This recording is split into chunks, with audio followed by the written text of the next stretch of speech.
Hello all. हम general entries कर रहे हैं और आज हम एक नई जनरल एंट्री देखते हैं।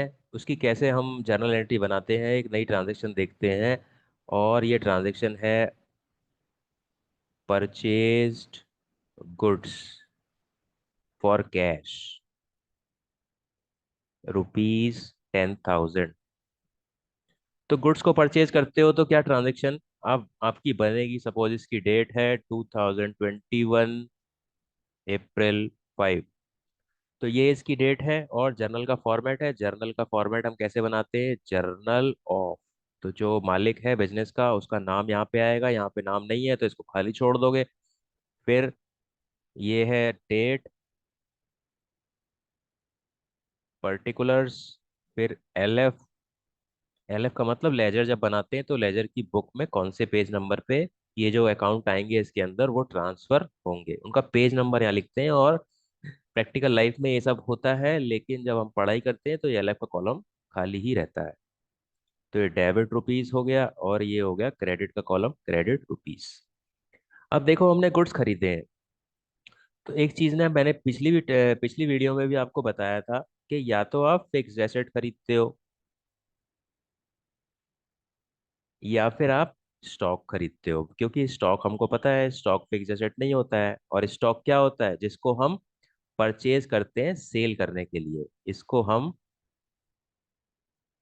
परचेज करते हैं सेल करने के लिए।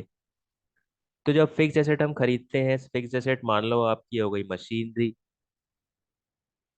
मान लो हो गई आपकी फर्नीचर, या फिर आपका हो गया बिल्डिंग। तो फिक्स एसेट कुछ भी खरीदते हैं तो हम फिक्स एसेट के नाम से लिखते हैं।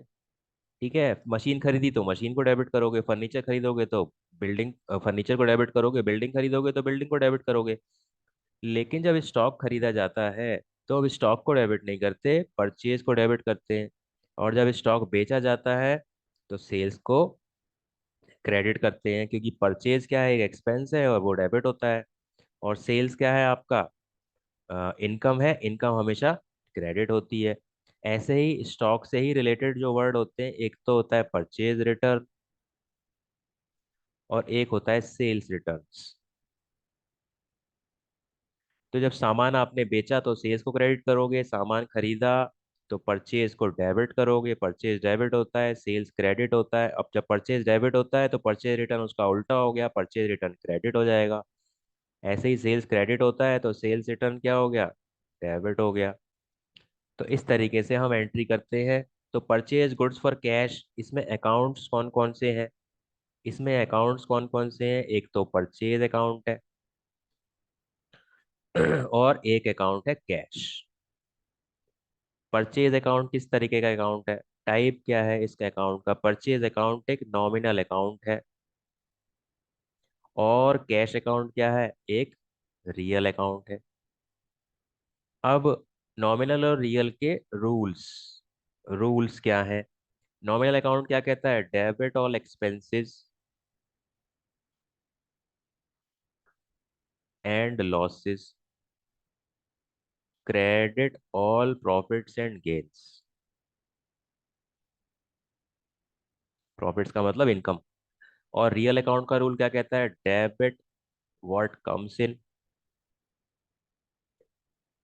Credit what goes out. ठीक है। तो अब आपको क्या देखना है कि जो परचेज है क्या वो आपका एक्सपेंस है या आपका प्रॉफिट है। परचेज तो हमारा एक्सपेंस है, तो परचेज हमारा एक्सपेंस है तो इसीलिए हम परचेज को डेबिट कर देंगे एंट्री के अंदर। और जब परचेज करते हैं तो पैसे जाते हैं, क्रेडिट व्हाट गोज आउट, तो कैश अकाउंट हो जाएगा क्रेडिट। तो इसकी एंट्री क्या हो जाएगी, डेट वाले कॉलम में आप डेट लिखोगे 2021 अप्रैल 5। और एंट्री क्या होगी, purchase account debit to cash account. और यहाँ अमाउंट, परचेज डेबिट हुआ है तो डेबिट के कॉलम में अमाउंट लिखोगे, और कैश क्रेडिट हुआ है तो क्रेडिट के कॉलम में अमाउंट लिखोगे। और इसके बाद आप लिखोगे बीइंग परचेज्ड गुड्स। इतना भी लिख दो काफी है, लेकिन हम और लिख देते हैं extra, purchase goods for cash rupees 10,000। तो ये आपकी एंट्री बन गई परचेज्ड गुड्स फॉर कैश। और अगर आप उधार खरीदोगे तो क्या करोगे, तो कैश तो आएगा नहीं। तो अगर आप उधार खरीदोगे तो मैं क्या बोलता हूँ आपको, परचेज की सारी एंट्री बता देता हूँ। Purchase account debit to cash account. Cash दोगे तो कैश अकाउंट आएगा, और अगर आप किसी को चेक दोगे तो क्या आएगा, बैंक अकाउंट आएगा। और किसी से उधार खरीदोगे, अब उधार किससे खरीदते हैं, हम क्रेडिटर्स से खरीदते हैं या सप्लायर्स बोलते हैं जिनको। तो अगर उधार खरीदा है तो हम लिखेंगे क्रेडिटर्स अकाउंट। क्रेडिटर्स में अब देखो, अगर ए से खरीदा है तो ए लिख देना, बी से खरीदा है तो बी लिख देना। तो अगर परचेज टू कैश है तो एंट्री क्या हो जाएगी, परचेज टू कैश। और परचेज अगर खरीद किया है और चेक से पेमेंट किया है तो परचेज टू बैंक अकाउंट हो जाएगी। और अगर उधार खरीदा है तो क्या हो जाएगी, purchase account debit to creditors account, या purchase to A, purchase to B, जो भी नाम लिखा हुआ है। और अगर नाम नहीं लिखा हुआ है तो हम क्रेडिटर्स लिख देते हैं। तो ये होती हैं सारी परचेज की एंट्री। और परचेज वर्ड आपको ध्यान रखना है, परचेज जो वर्ड है हमेशा गुड्स के साथ यूज होता है। यानी कि जिस सामान में हम डील करते हैं, जिसको हम बेचने के लिए खरीदते हैं, उसी के लिए हम परचेज वर्ड यूज करेंगे। अगर हम फिक्स एसेट खरीदेंगे जैसे मशीनरी, फर्नीचर, तो हम उन्हीं के नाम से लिखेंगे, परचेज के नाम से नहीं लिखेंगे। तो ये तो थी आपकी entry, purchased goods for cash. So that is it for this lecture, thank you.